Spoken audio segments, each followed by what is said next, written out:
Welcome to the 2024 K-State Garden Hour webinar series. We are so glad that you're here. This webinar series started in 2020 and has been a collaboration of the entire K-State Horticulture Extension team. Since the start of the program, we've reached over 83,000 gardeners just like you. We're pleased to continue offering the K-State Garden Hour series for free. If you would enjoy these educational webinars, please consider making a tax-deductible donation to support this program. The link to donate can be found in the chat or on our K-State Garden Hour website. This webinar is hosted by K-State Research and Extension. My name is Laura Phillips, and I'm the horticulture agent for the Meadowlark District, which is Jackson, Jefferson, and Nemaha counties. Everyone involved in the development of this series is an extension professional for K-State. Most of us have a background in horticultural education or related discipline, but most of all, we each have a love for educating and sharing important garden topics. And I love this series because we get to connect with gardeners across the entire state, and we all get to learn something new each month. Now, before we get started, we do have a couple of housekeeping notes to cover. Please use the Q&A function for questions related to the presentation. This is where we will look for the questions at the end of the webinar during the Q&A session. You should see a button along the bottom tab that says Q&A. Just click on that and you'll be able to enter your question. Today's webinar will be recorded and we'll post it to our K-State Garden Hour website.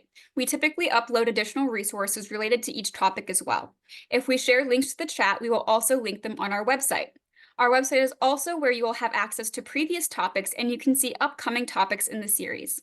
Our moderators today are Kala Edwards and Sharon Ashworth, and they'll be sharing information through the chat during the presentation. They will also help us facilitate the Q&A portion of the webinar. Today's topic is rabbit, mole, and deer mitigation. I'm pleased to introduce our speaker, Dr. Drew Ricketts, our Extension Wildlife Specialist. Please give us a few moments while we transition and share the presentation slides.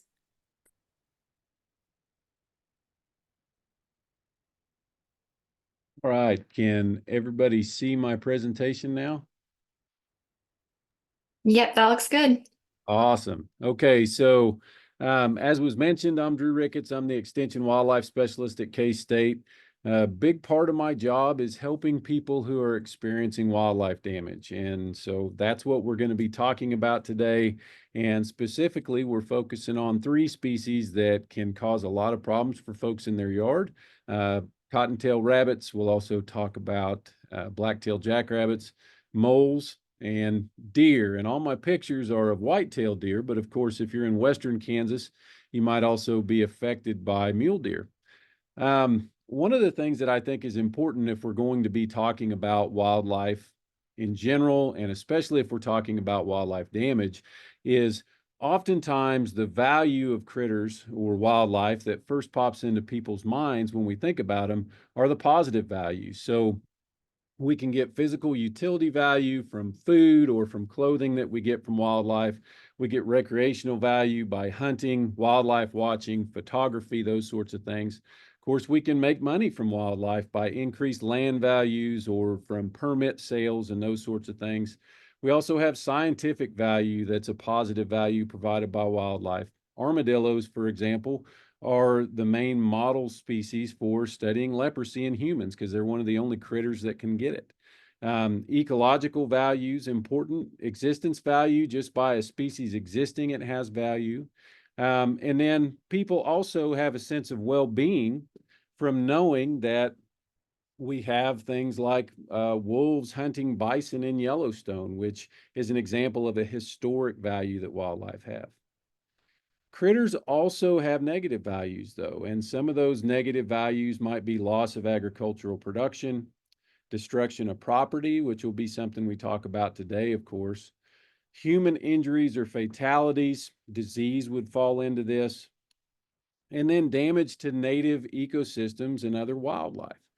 So when we're thinking about wildlife value, we can think of the true value of a species as being the sum of all the positive values of that critter minus the sum of all the negative values. So the value of white-tailed deer as a species includes all of those things like permit sales and the joy we get from seeing deer and everything that we talked about, but we have to subtract the loss of personal property, the injuries, the loss in agricultural production that species also has. So when we're thinking about wildlife damage management, what we're really trying to do is maximize the value of a species by minimizing the negative values that that species has. And it's really important to remember that we're talking about species and populations of that species. We're not thinking so much about individuals of a species. And so that may mean that the solution for a problem is removing an individual because that individual and the negative things that it's doing may be reducing the overall value of a species or a population of that species in an area. So when we're conducting wildlife damage management, there's four main principles that we need to think about as we're conducting the process. So the first step is to recognize wildlife damage and identify the critter that's causing it. It may be that you have plants that are being removed from a garden, and you're going to have to look for the signs that the critter leaves behind so that you can identify the species that cause that problem. We also need to understand wildlife biology as it relates to the management of damage. That could relate back to the solutions that are going to be appropriate for the situation. It could also relate back to the natural history of the species. So right now, white-tailed deer are in a phase of their annual cycle where the males are rubbing their antlers on woody vegetation, and they're doing that for a variety of reasons. But understanding what's going on helps us know that that's a problem that occurs during this time of the year, but it's not going to be a problem that might occur during the summer, and that helps us manage the problem. We need to know our management options. It's important to always remember that one option can be to tolerate a problem and do nothing. So if I'm talking about removing critters, I'm not saying that you should remove critters all the time, but I'm saying that that is one option. Another option is to do nothing. We also need to know our local, state, and federal laws that affect what options are available for each species that are under consideration. This can be pretty complicated. Throughout most of Kansas, we have a lot of leeway to be able to use different techniques to manage wildlife problems. But if you're in an urban area, then the city that you're in is probably going to have additional laws and regulations about what you can do. In Johnson County, each municipality has its own regulations about what traps can be used and when they can be used, or what situations they might be used in. And so understanding the difference between local, state, and federal regulations is really, really important. One of the resources that we have available for you that includes a lot of that information about identifying wildlife damage and also understanding the laws and also options that are available to you is our Extension Wildlife Management website. It's wildlife.k-state.edu. And here's just a screenshot of that homepage. So lots of good information there for you about wildlife and wildlife damage management. And I encourage you to visit that site and use that resource if you're dealing with wildlife damage. So I mentioned that it's important to understand what options we have for managing wildlife damage. I teach a class in the spring semester about human wildlife conflicts. And the entire second half of the semester for that class is about different options that we can use to manage wildlife damage. So there's a bunch of them. But the reality is that most of those options are not practical for most problems in most situations. So if we're thinking about practical wildlife damage management, I want you to remember the acronym HER. The H stands for habitat modification. And so we are removing or modifying the food, cover, or water that's attracting a critter to a place where they're either damaging that food or cover, or where they're damaging other resources that are present in that spot that the critter's coming to. Of course, this bare crop field is an extreme example, but if you're a cottontail rabbit, there's really not any reason. There's no cover, there's no food, and there's definitely no water out in the center of this crop field. So we've made that a sterile environment during the time when this picture is taken. Exclusion is what the letter E stands for. And by exclusion, we're talking about using either fences or barriers to keep an animal from getting to something, or we're using repellents. Here we can see a fence that's being used to protect a resource. We've got a tall electric wire with some fencing behind it that would keep deer from getting through. Then we've got some chicken wire down at the bottom that are going to keep rabbits from going through. We've got electrical wire on top, or electric fence wire on top of that lower chicken wire to keep a raccoon from climbing over that and getting through. So this is an example of a really good fence that can exclude wildlife. And R stands for removal. And when we're thinking about removal, that can be either dead or alive. In this example, we had beaver that were both flooding an area that the landowner did not want flooded, and they were killing trees. And so those beaver were removed because that was the only practical solution for that situation. When we're thinking about removal, it's important to remember that we often think that we can trap critters and move them around on the landscape, and it's going to be nothing but sunshine and rainbows for that critter after we move them. The reality is that it's not. Most of the critters that we trap and move die, and they die a very inhumane death. We can also move problems around to other people. So if you want to learn more about that, I would encourage you to check out the Fins, Fur, and Feather podcast, and we've got an entire episode on why it's not good to move critters around. So when we're thinking about removal, of course, that's lethal control is what I'm advocating for here rather than moving critters.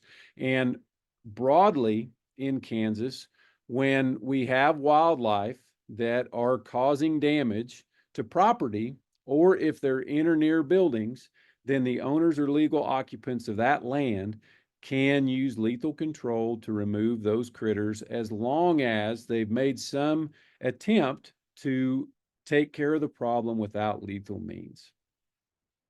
Okay, so we've had an introduction to wildlife damage management. We understand that there's positive and negative values for critters. We've seen resources that are available. Let's get into the nitty-gritty of thinking about some of these animals. Well, the first step is identifying critters. We've got a couple of species of rabbits and hares in Kansas. The most common one would be the eastern cottontail that's distributed throughout the entire state that you can see here on the left. Less common and more westernly distributed in the state is the black-tailed jackrabbit. The eastern cottontail is a rabbit. The black-tailed jackrabbit is a hare. So there is a difference between rabbits and hares. Typically, rabbits have shorter ears. They're going to be smaller. They've got shorter legs. And you can definitely see those differences between the jackrabbit and the cottontail here. So if we're identifying damage that's caused by rabbits, that's typically going to be some part of a plant that has been removed, and we can tell that rabbits have damaged herbaceous plants because when they bite off a herbaceous plant, they tend to bite it off at the stem, and on that stem, we're going to see these sharp angled cuts. That's caused by the way that the incisors of a rabbit overlap. So when that rabbit leans over and bites off that piece of plant, it's going to make that sharp angled cut if it's a herbaceous plant, a grass or a broadleaf plant. When we see rabbit damage to woody plants, it's typically going to be during the colder months of the year when there's not a lot of green vegetation available because they prefer to eat green stuff. But when they damage those woody plants, they're biting behind the bark with those incisors that overlap, and then they're tearing off strips of bark. Okay, so what we're going to see is these torn strips of bark rather than really cleanly chewed away bark all the way around the plant, which we might see if it was vole damage or damage done by a different species. Sometimes, especially during the winter time when we have lots of snow cover and food is limited, we can see pretty severe damage caused by rabbits to younger woody plants especially. And of course, they're eating those bark resources and any new growth in the form of twigs that they might be able to reach. So we want to avoid that problem if we can. Exclusion works quite well with rabbits and hares both. Really, if you can, it's possible to put out a good fence that will keep rabbits from accessing the resources that you might have 100% of the time. One of the challenges is when we do an internet search for rabbit fencing, we see several different things that pop up. So when I was preparing this presentation, I typed rabbit fencing in, and one of the first things that comes up is this ornamental decorative fencing here on the left. But what you can see is that even though a rabbit might have to squeeze through these bars that are up high, the fence doesn't come all the way to the ground, and a rabbit could go right underneath that. So that is not a good option, even though that comes up in Amazon as rabbit fencing. What you're looking for is fencing that is going to be 2 to 3 feet tall, and at least at the bottom where it meets the ground, we have openings that are 1.5 inches or less in height. They can be wider than that, like you can see in this rabbit fencing that we have here on the right. But we have welded wire paneling that a rabbit would have to put a whole lot of effort into chewing through. And if it's really thick, they may not be able to chew through it all. So that's a great option. Chicken wire can also be a great option. As you can see down here in the right-hand corner, you have a couple of options when we're excluding critters. We can exclude critters from being able to access an entire area where a resource like garden plants is, or we can put fencing up or an exclusionary barrier that's just going to keep the animal from getting to that specific resource, like we've done with this cage around this actively growing tree. And like I said, that cage is made out of chicken wire, which is a good option to keep rabbits out. We can also fortify existing barriers that are currently permeable to a critter like a rabbit to make them impermeable. So here we have privacy fence that's been fortified with hardware cloth, or it's basically heavy duty wire mesh that's going to have small openings that could be 1 inch square or less. Here we have some coated chicken wire type material that we've done the same thing with. We're using that as a barrier at the base of a wooden plank fence. And this is a way to reduce the cost of implementing that exclusionary barrier. Here in the top left, we can see an example that shows that you don't have to use fencing to exclude a critter from an entire area. You can also use existing things like your home, the wall of a garage, and these sorts of things, and just build fence around the outside. You just need to make sure that where that fencing meets whatever you're using that's already existing, is tight enough that the critter can't squeeze through your fence and the existing wall or whatever we're using.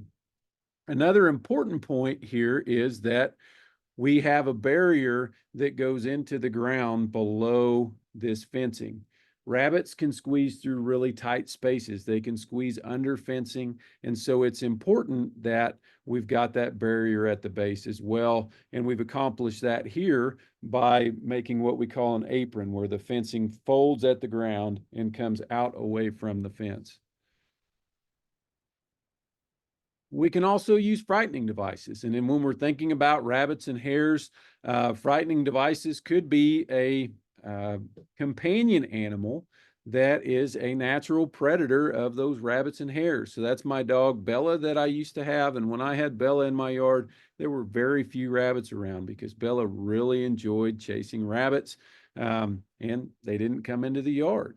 Especially if you have a fenced in yard already, having a dog out there may be a great way to prevent rabbit damage to those resources in the garden. Here on the left, we can see a motion activated sprinkler. You can find these by doing internet searches, and they work by the same principle that a motion activated light on your house would work. They detect motion, but instead of turning on a light, they kick on the sprinkler. Now, it's important to remember, if you're going to try and use this to scare away wildlife, that the application is fairly limited. But if you have a flower bed that's up against a house or some other sort of natural barrier, and there's only one direction that critters like rabbits can access that from, then that motion activated sprinkler, as long as you've got some overlap between multiple sprinklers so that their sensors are going to be activated by all of the rabbits that are trying to access that flower bed or vegetable garden bed, are going to trigger those sensors, then that water kicking on, spraying on the rabbit is going to scare them away and keep them from coming in. So that's another option that's non-lethal. Lots of times when I'm talking to folks about these sorts of things, people want to spray something or put a repellent down that's going to stop the damage. So here are some results from a study that was done by the Connecticut Ag Research Station, and they had a really high density of cottontail rabbits, 131 rabbits per acre. And within this area, they had a whole bunch of different treatments. They had a fenced control, and then they used a bunch of different repellents that are designed or labeled for repelling cottontail rabbits from causing damage. And I don't know what these scores mean exactly, but what we can see is that we have the fence control, which was the highest ranking deterrent, right? The fence is stopping the rabbits from coming through. And then this product, Plant Skid, is performing relatively close to as well as the fenced control at over 5,000. And then we have some other products all the way down here at the bottom that performed much closer to zero than to that 5,000 value. Okay, so Plant Skid may be a repellent that you could use to repel rabbits from damaging plants in your garden. The important thing to remember about repellents is most of them need to be reapplied after rain, and all of them are going to need to be reapplied at intervals in order to remain effective. So Plant Skid, I don't have the label memorized, but I think it's supposed to be applied every 2 weeks or 3 weeks or something like that. And then, of course, it would need to be reapplied after a rain. So if you're looking for a repellent, that may be one to consider, as it performed well in this trial. Removal for rabbits is definitely an option if they're causing problems in your yard. There is no closed season on rabbits in Kansas. They can be hunted year round. And so if you do have a hunting license, then you could trap rabbits that were causing a problem in your yard and then harvest those animals and be able to keep them. If you do not have a hunting license, then it is illegal to utilize any animals that you control lethally because of damage. So that's an important thing to consider. Our rabbit publication at wildlife.k-state.edu has plans for building this wooden rabbit trap that you can see in the top picture. If you're going to trap rabbits, cage traps work quite well, but it's preferred to use a closed design, because one of the challenges with rabbits is that when they are in an open cage like we see here on the bottom, they will jump against the side over and over and over again sometimes, and that leads to a very inhumane situation with those trapped rabbits, so we don't want that. The enclosed traps are also very accommodating to rabbits because they like to go into deep, dark places. They like cover. And so it's fairly easy to get a rabbit to go into an enclosed trap like this. Lots of different baits work well for rabbits. Vegetable products like carrots, celery, both of those would have a strong odor that the rabbits would be able to smell and they would come after, are good options as bait. Okay, moles. So eastern moles are the species that we have here in Kansas, and it's important to remember that moles are insectivores. This is a skull, and these are the teeth of a species that's designed to be a predator. Those are not grinding teeth. Those are stabbing and shearing teeth. Moles eat insects, earthworms. If they come across a small vertebrate animal, like a small lizard or a small snake while they're down in the soil profile, they will eat those species. They are not out in a yard eating vegetation. Vegetation is not part of the diet of moles. So remember, they're coming into the yard to eat the earthworms, grubs, cicada larvae, and all those sorts of things that are present in the yard. The damage that we see caused by moles out in yards is due to their digging activity. And there's a couple of different types of damage that we see. When the soil is relatively loose and relatively warm, and we have lots of grubs and earthworms and those sorts of critters in the upper part, the main type of damage that we see are runs, or these raised ridges of soil that feel real spongy underneath our feet. When moles are down lower in the soil profile, then they have to do something with the dirt that builds up in their burrows as they're digging. And so they bring that soil up to the surface and they create what we call mole hills. When the moles are pushing this up, they're basically coming from the bottom, they're pushing it up, and then the soil falls away. And so we tend to see these cone-shaped mounds of soil when we have mole digging. So when we think about options for controlling moles, it's important to remember that because they live below the surface of the soil, it's basically impossible to exclude them. You would have to dig down and create a barrier very deep in the soil profile that moles could not dig through. They dig underneath concrete slabs. They will dig underneath road beds. Okay, so we're talking about having to create a barrier that's more impermeable, and by that we typically mean deeper than a concrete slab or a road bed.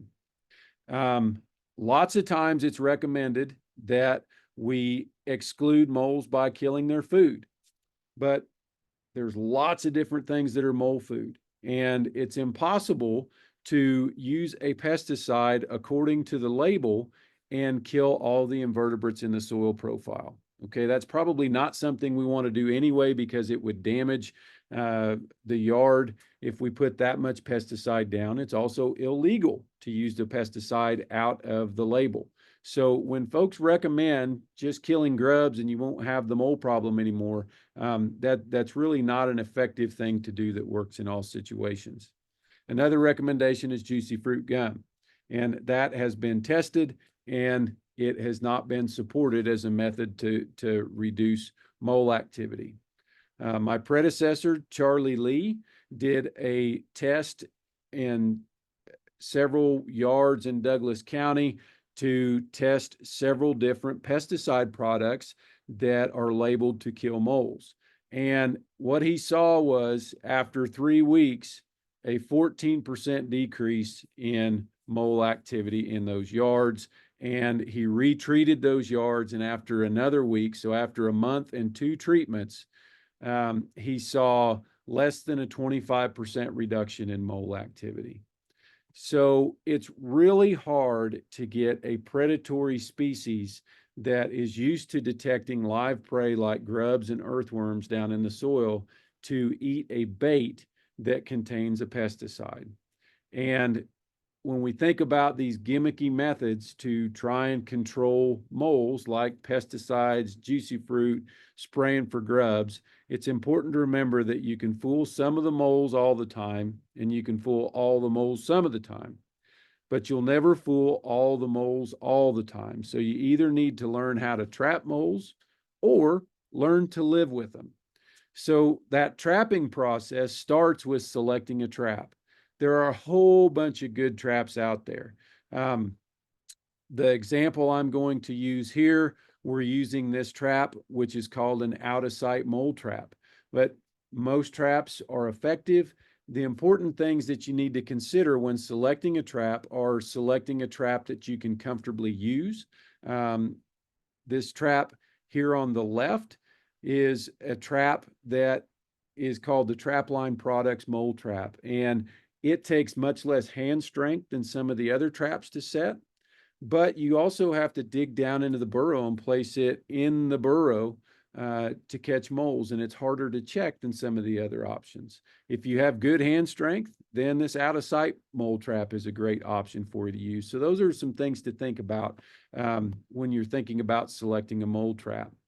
When we're selecting a trap site, we're going to go find those runs, and we're looking for a longer, straighter section of the run like I'm highlighting here, rather than places where we see lots and lots of activity that twist and turn and overlap. The twisting and turning and overlapping places are feeding areas, whereas the longer, straighter sections are sections that the moles are moving through regularly to move around. We then need to make a test hole. So you can use your finger, you can use some sort of probe, and we're going to poke a hole in the top of that run so that you can see down into the run. If we come back later and that hole's been plugged, then that means a mole has been through that run since we placed that test hole. And so that shows we have an active run and a good place to set a trap. So once we've identified our active run, we're going to set our trap. We're going to place that trap over the top of our active run. And like you can see Charlie using here, we've got a masonry trowel that we're going to use. You could use another device, but a masonry trowel works well to push down through the space where the jaws are going to close. And that allows free movement of those jaws and allows them to close without accidentally getting hung on a root or something like that. We're then going to push down an obstruction in the top of that mole run where the trigger of the mole trap is going to set. We're going to firmly place the mole trap down into the run so that the jaws are in the run and the trigger's over our depression. And there's our completed set. Now that's one example of one type of trap and how to set it. If you go to our KSRE Wildlife Management YouTube channel, we have a video where I demonstrate mole trapping and show how to use several different kinds of traps and some that are more convenient for some folks to use. So if you want to learn more about mole trapping, that's a great resource for you to check out. Okay, our final species, deer. Like we mentioned, this is the time of the year when deer are making rubs. They make their rubs sort of as a signpost. A lot of folks think that they're doing this to rub away the velvet from their antlers.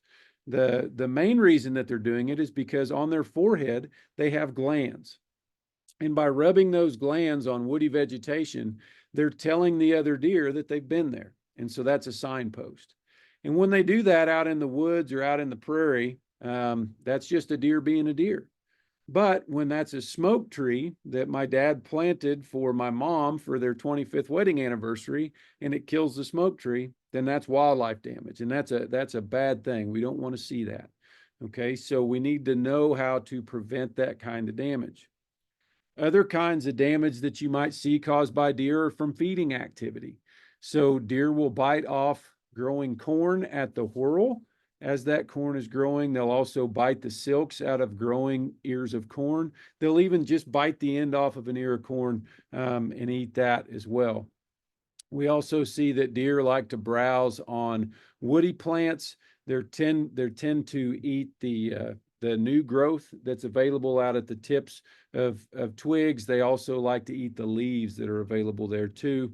And when deer bite off a plant, they don't have upper incisors. And so, especially on herbaceous plants, but also on woody plants, when they bite those plants off, we're going to see a very rough, torn edge because they're biting down and then they're tearing that off since they don't have upper incisors. Here you can see that very well on this woody plant. You're looking at this roughly torn edge from the deer. And sometimes, especially when we have really, really high densities of deer, we can see what we call a browse line. So here we've got a hedge from a woody plant. I believe that's arborvitae, and the deer have basically eaten everything, all the live growing green vegetation away from those plants that they can reach. And so that's a sign probably that our deer population is a little too high. when we start seeing those. So if we're thinking about options for trying to control deer damage, one of the things that we can potentially do is habitat modification. Remember, we're supposed to think HER. So if we think about habitat modification, we need to remove the food, the cover, or the water. So we'll talk more about food, but what's deer cover? Well, basically, it's anything that a deer can hide behind and feel safe as it's looking out. It might be shrubs, it could be tall ornamental grasses, and those sorts of things. So if you have a lot of that in your yard and you're in an area with lots of deer, then you may think about reducing the cover that's available. Water. So deer will travel up to a mile for water. If we're thinking about optimal spacing, then white-tailed deer like water about every half mile. Well, a lot of the yards that we're thinking about are much smaller than a mile or a half mile. So removing water from a yard is probably not going to be an option that's going to be feasible for habitat modification for deer. What do deer eat? So if we look at all the studies, all the scientific studies that are available about deer diet, what we can see across the United States is that white-tailed deer and mule deer as well are a species that tends to eat mostly browse, which is the leaves, twigs, and bark of woody plants. They also really like forbs, which is what wildlife biologists like me call broadleaf herbaceous plants. They don't eat a lot of grass. They eat mast, which would be the fruits, nuts, and seeds that are produced by plants. So the majority of their diet is the green growing parts of woody plants, forbs or broadleaf herbaceous plants when they're available, and then nuts, fruits, and seeds. And I like this picture in the top right. It really demonstrates, a lot of people associate deer with wanting to eat corn and that sort of thing, but deer are very selective. They're going to eat the things that they get the most nutrition from, and that they get the least amount of things like post-digestive feedback or negative post-digestive feedback from. And even though this white-tailed doe is out in a cornfield that's full of lots and lots of corn, she's eating a pigweed. And she's eating that pigweed because that's the thing that's actively growing, has the highest concentration of the nutrients that she needs the most out in that cornfield. So when we're thinking about habitat modification, one of the things that we need to think about is how we are attracting critters to our yards. And one of the really, really common ways that we attract critters to yards that are causing damage is by feeding wildlife. The important thing to remember about feeding wildlife is that the wildlife generally don't need that food. They eat it because we put it out there and it's something that they like, but it's not needed. So if you're going to feed wildlife in your yard, remember that along with that, you need to be accepting of the wildlife damage that you're going to incur from the higher densities of wildlife that are in your yard. And this video that I'm showing here is from a backyard in very, very urban Manhattan, Kansas. So this person who took this video intentionally feeds lots of wildlife in his yard because he likes to take pictures of them and he likes to see them out there. But that's also a good way to attract wildlife damage.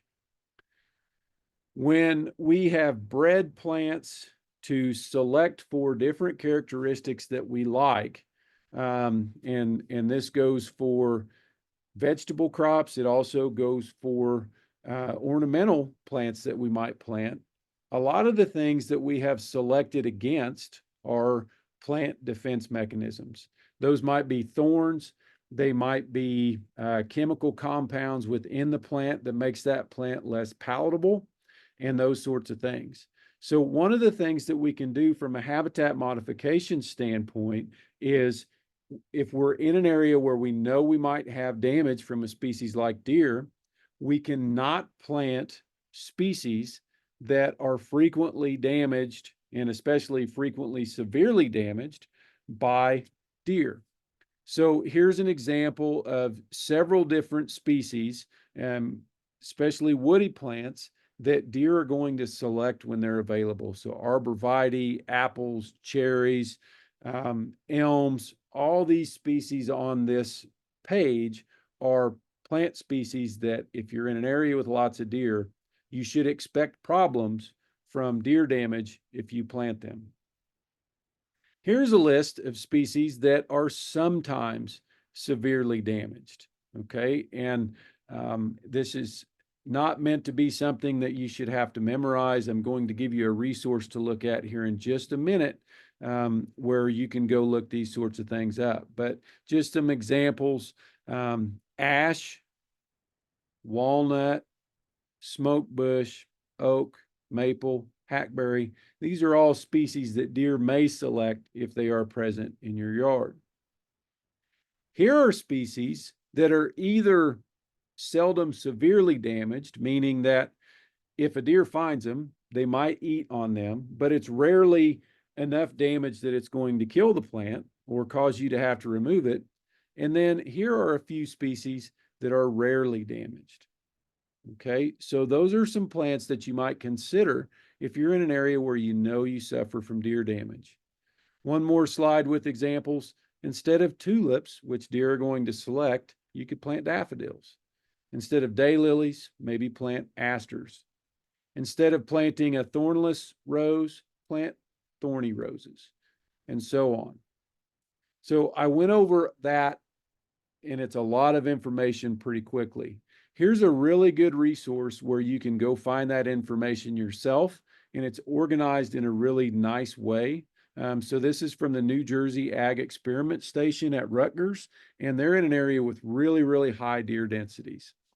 So you can browse their list, and they have the species organized by species that are rarely damaged, species that are seldom severely damaged, occasionally severely damaged, and frequently severely damaged. You can browse by the type of plant. Is it a bulb? Is it a woody plant? Is it a herbaceous ornamental? Is it a grass? And you can browse within those by category. So it makes it very easy to find plants that meet your needs that are not going to be damaged heavily by deer. So I encourage everybody to take a look at that resource if you experience deer damage. For excluding deer, tree guards are very valuable for protecting young, growing woody plants. Here we can see a young Charlie Barden who has just retired from K-State, but early on in his career, he showed that we can very effectively plant species that deer select for food. And all these trees, this tree in a tree guard, this one that was not in a tree guard, no tree guard, tree guard, no tree guard, and so on, they allow those plants to get a head start against the deer to where when they're this tall, deer browsing is much less of an impact on the plant than when they're small. We can also exclude deer with fencing options. So this woven or poly mesh type electrical fencing can be very good. It's important to remember that deer can jump pretty high. A 6-foot tall poly mesh fence will exclude most of the deer, especially if it's got something tall behind it like corn. But if you want to exclude all the deer, then that needs to be 8 feet tall. Okay, and the electrification in this poly mesh is important. You know, a weak plastic fence like this would not exclude deer if it doesn't shock them. So be aware of that. Another temporary type fencing that's fairly cheap is what we call a 3D fence. So we have an electrical wire that's about 36 to 40 inches, or excuse me, this one would be about 36 inches tall. And then 3 to 4 feet in, we have 2 more electrical wires, one that's placed about a foot above the ground and one that's placed 40 to 48 inches above the ground. Deer have really poor depth perception, and they don't think that they can jump across this barrier. And when they're shocked by that outer fence, it does a good job of showing them that they should stay away. You can make this a more permanent design by just using more permanent materials if you're trying to protect a garden that's going to be in the same place every year and those sorts of things. We can also make this type of fencing more effective by showing the deer that they should be scared of it. So in this video, my same friend that feeds lots of wildlife in his backyard also has a garden, and he does a great job of protecting that garden with an electric fence that he has put some aluminum foil and then placed peanut butter on that aluminum foil to train the deer to stay away from it. So they come up, they sniff or lick that peanut butter, they get that electric shock, and then they stay away. The reality is that depending on what sort of resource we have and how valuable it is, we can spend a whole lot of money to have a nearly 100% effective woven wire or chain link fence that's going to have really low maintenance, but is going to be really, really expensive. Or we can use something like that baited electric fence or 3D fence that's going to have high maintenance, but it's going to have less longevity, a little bit less effectiveness, but it's going to be a whole lot cheaper. Okay, so there's lots and lots of different options that are available out there. What about repellents? Okay, so here we can see that we've tested a whole bunch of deer repellents that are represented by the different colors. We also have untreated plants that's represented by the red line here. And then we have a tree guard that's represented by this blue line here. And then we have weeks in time and the number of bites that deer have taken from these plants. What I want you to notice is that some of the deer repellents performed about the same as the untreated control, and some of the deer repellents performed as well as the tree guard until the plants actually exceeded the height of that tree guard.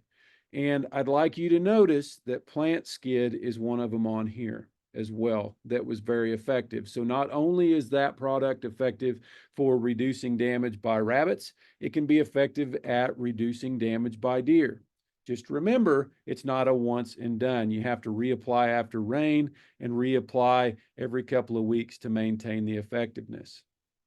If we have, let's say, a truck garden type situation where we have a larger area that we need to protect, and so fencing isn't practical, a very effective method is to install a buried fence for dogs where they have a shock collar on their neck that beeps at them when they get close to this buried fence. And then as they get even closer to it, it will shock them and train them where the barrier is. Deer come into the garden, the dogs chase them away, and this actually reduced damage in research situations by up to 90% with only 4 dogs in a 50-acre area. Okay, so that's another potential option that's non-lethal. All of the things that I just talked about have nothing to do with the population of deer in an area. We're not reducing the density of deer. We're changing the resource that they're after. We are excluding them or we're repelling them. But if we need to reduce the population or use lethal control, we do need to think about some additional regulations because big game are considered more valuable by a lot of people than a lot of other critters are. So in Kansas, we have big game control permits. These are oftentimes referred to as depredation tags. But if we're going to use lethal control outside of a regular hunting season, then we need to apply for a big game control permit. To do that, you would reach out to your local wildlife and parks office. So there's a permitting process where we're issued tags. The other nice thing about these sorts of tags is if we are having to take deer outside a season, they allow us to utilize that deer meat. So we're not having to waste those animals. And then another important point is that to be eligible for depredation tags, hunting must take place during an open hunting season during that year as well. So we're not issuing depredation tags as a way to allow people to use lethal control when we're not also allowing hunting during season. And that's just to encourage folks to see hunting and utilize hunting as a tool to reduce damage for these species. Urban deer hunts can be a great way to reduce deer damage by reducing deer densities in urban areas. And this is typically done, the preferred method would be archery hunting by licensed hunters, so that folks who value that resource are being provided an opportunity to harvest those deer. In extreme situations, sometimes we bring in trained sharpshooters. We had a situation, and we've had this a couple of times in Shawnee Mission Park in Kansas City, where the deer density was up around 200 deer per square mile, which is incredible. That's incredibly high deer densities.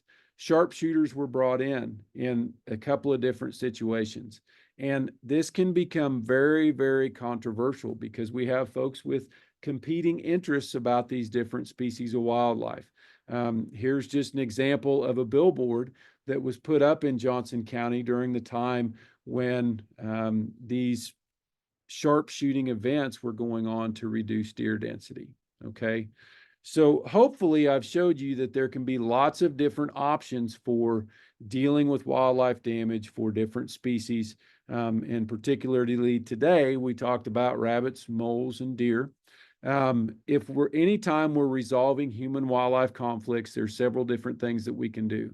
We can educate folks, like hopefully I've done for you all today, to alter attitudes and perceptions.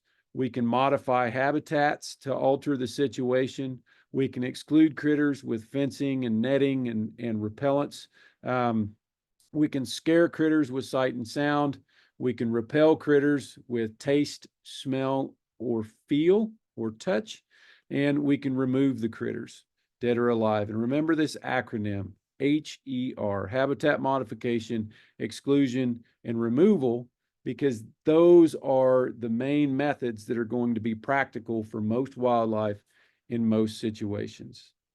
There's my contact information. If you are dealing with wildlife damage, please feel free to reach out to me by email or phone call.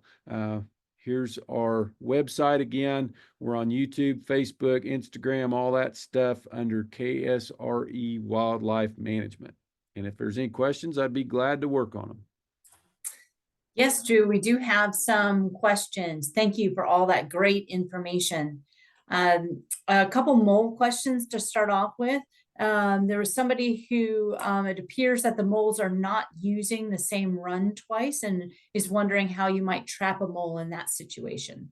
Sure. So typically what's going on there is you're looking at the feeding runs rather than the travel corridors. And so we're looking for those longer sections of run, and I would not set a trap unless I find the run where I can poke a test hole and the mole comes back through there and replugs it. Oftentimes when we find an active run using that method, we can catch the mole not in days, but even in hours. So it's all about finding those active runs, and it's deceiving because the places with the highest mole densities or damage densities are not usually the best places to trap. It's those long straight sections, not the areas with lots of runs. Okay, excuse me. And are there any traps that are safe for dogs? Excuse me, that might be digging. Yes, so I would not hesitate to set most of the trap types in an area where my dog has access to. I would not set the harpoon trap, which is the one that looks like it's got several spikes coming off of it.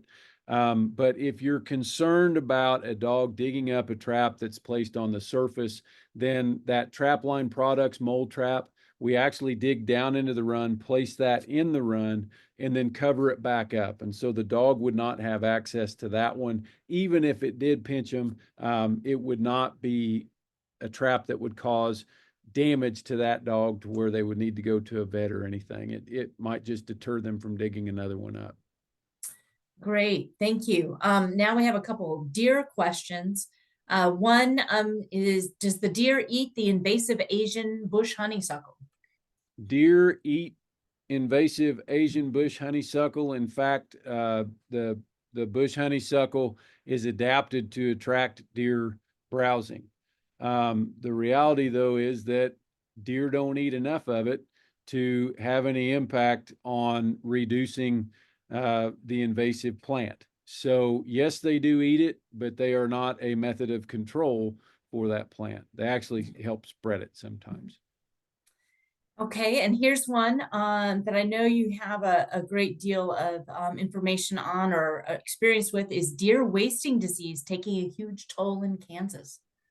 Yeah, so the further you go west in the state, the more common or the higher the prevalence of chronic wasting disease is in the deer. In far northwestern Kansas, where that disease has been present the longest, we can see close to 50% prevalence in our adult white-tailed deer, in the adult white-tailed bucks, excuse me. It's more common in bucks than it is in does. As we move east, the disease becomes less and less common. Out farther west where we have a lot of it, it seems to be reducing densities of deer in some places, and it may be affecting the age structure because it's 100% fatal. Once deer catch it, the best case scenario is that they live a couple of years before they die from that disease. So there's lots of different ways that it can impact populations, and the short answer, I guess, is that yes, it is taking a toll on deer in Kansas. To follow up on that with the disease, here's something I haven't heard about. Someone's asking about blue tongue. Is that also? Blue tongue I just- is a hemorrhagic disease. So there's a couple of hemorrhagic diseases that affect deer. One of them, of course, is blue tongue. The other one is epizootic hemorrhagic disease. Both are spread by midges, biting midges, and they're both most common either during drought or during really, really wet years. Those diseases have a very short-term reduction in deer populations, or I guess acute rather than short-term is a better thing to say. Chronic wasting disease kills a few deer over a longer period of time, whereas blue tongue and EHD kill a lot of deer in a short period of time. And it is blue tongue and EHD are both present in Kansas, and we expect them to reduce densities locally when we have drought and really wet years. Okay, thank you. Right off the bat, so I stuck with the mole and the deer here, but right off the bat, we had a couple questions about squirrels. Yep. Do you have any quick advice on squirrels, since that seems to be a main complaint? Yep. Yeah. So we have pretty high densities of fox squirrels and gray squirrels in towns in Kansas, and then we can have them out in rural areas as well. What to do about them depends on what type of damage that we have. I talked about reducing feeding of wildlife to reduce attracting critters that are going to cause damage. That can be a way to reduce squirrel damage sometimes. If they're digging in flower beds or if they're digging in pots, one way to reduce that type of damage is after we plant our bulb or our seed or whatever sort of propagule that we're putting in there. Sometimes you can either put down chicken wire on top after we've planted, and then the plants will grow up through that chicken wire, but that prevents the squirrels from digging in the pot or the flower bed. You can also, if we're planting a plant that is already growing, you could do the same thing, but rather than the plant growing up through the chicken wire, we're cutting that wire and placing it around the stem of the plant, but on top of the soil so that the squirrels aren't digging it up so much. When we have high squirrel densities, there are lots of different ways that we can trap and remove squirrels. Cage traps actually work quite well, and those tend to be legal in most situations. There are also really good lethal squirrel traps that are very humane and effective at removing them. So just reducing squirrel densities can help. If we have squirrels chewing into buildings and those sorts of things, the first step is remove all the rotten soft wood so that they don't have wood that they can chew into, and then replace it with good wood, or cover that up with a really solid metal flashing or something like that to keep them from chewing into the building. Those are a couple of options for different kinds of problems with squirrels. Well, thank you, Drew. I know there's a few questions left over, but I need to turn it back over to Laura. There's lots of great resources on the in the chat for if you have more specific questions. Thank you, Sharon, and thank you, Dr. Ricketts. We typically have more questions than we have time for, but we'll be sure to link several articles related to this session on our website. We hope these resources will help to answer your questions, but if you do need additional information, please contact your local K-State Extension office. Once again, thank you for joining our K-State Garden Hour series hosted by K-State Research and Extension. We're so glad that you could be here today to learn about rabbit, mole, and deer mitigation. We're excited to continue offering this webinar series into 2025, so be watching your email for more details coming soon. You can visit the K-State Garden Hour website to view our recorded Garden Hour archive or to make a tax-deductible donation to support the continuation of this webinar. This session was recorded today and will be posted on the website by tomorrow afternoon. After this webinar ends today, you'll receive a prompt to take an evaluation survey. Please fill this out, and we would greatly appreciate your feedback, and we really do read and look over all of the feedback that we get. If you have any other questions, please don't hesitate to reach out to us. Our email is gardenhour@ksu.edu, which you can find in the chat. And thank you again. We hope you continue to tune in for the first Wednesday of each month. Have a great weekend.